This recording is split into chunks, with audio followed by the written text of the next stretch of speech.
نو منتخب میئر کراچی مرتضی وہاب کے سیاسی سفر پر ایک نظر۔ نو منتخب میئر کراچی مرتضی وہاب صدیقی 2015 میں پہلی بار وزیر اعلیٰ کے مشیر قانون، پھر 2016 میں اینٹی کرپشن کے مشیر بنے، 2017 میں سینیٹ آف پاکستان کے ممبر بنے۔ درجہ بدرجہ کامیابیوں کی سیڑھی چڑھتے مرتضی وہاب کے سیاسی سفر پر ایک نظر ڈالتے ہیں۔ مرتضی وہاب دسمبر 1983 کو کراچی میں پیدا ہوئے۔ انہوں نے گورنمنٹ کامرس کالج سے تعلیم حاصل کی، جبکہ قانون کی ڈگری یونیورسٹی آف لندن سے حاصل کی۔ ان کے والد وہاب صدیقی شعبہ صحافت سے وابستہ رہے، جبکہ والدہ فوزیہ وہاب پیپلز پارٹی کی سرگرم کارکن تھیں اور رکن قومی اسمبلی بھی رہیں۔ والدہ کے انتقال کے بعد مرتضی وہاب عملی سیاست سے وابستہ ہوئے۔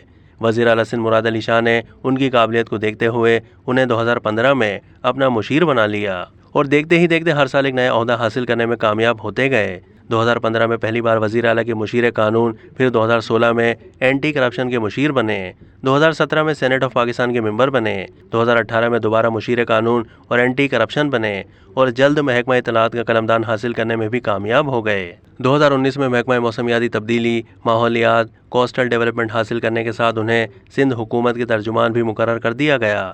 2021 میں مرتضی وہاب کچھ پارٹی رہنماؤں کی مخالفت کے باوجود بیک وقت ایڈمنسٹریٹر کراچی، مشیر قانون اور ترجمان سندھ حکومت کے عہدوں پر فائز رہے۔ مرتضی وہاب نے 2018 میں پیپلز پارٹی کے ٹکٹ پر حلقہ PS 111 سے صوبائی اسمبلی کا الیکشن لڑا، لیکن عمران اسماعیل سے 22,000 ووٹوں کے فرق سے شکست کھا گئے۔ کراچی میں 15 جنوری کو ہونے والے بلدیاتی انتخابات میں تو مرتضی وہاب نے الیکشن نہیں لڑا، مگر پاکستان پیپلز پارٹی نے میئر کراچی کے لیے کئی ناموں پر غور کرنے اور تنظیمی سیٹ اپ کے رہنماؤں کے تحفظات کے باوجود پارٹی قیادت نے مرتضی وہاب کو میئر کراچی کے لیے منتخب کر لیا۔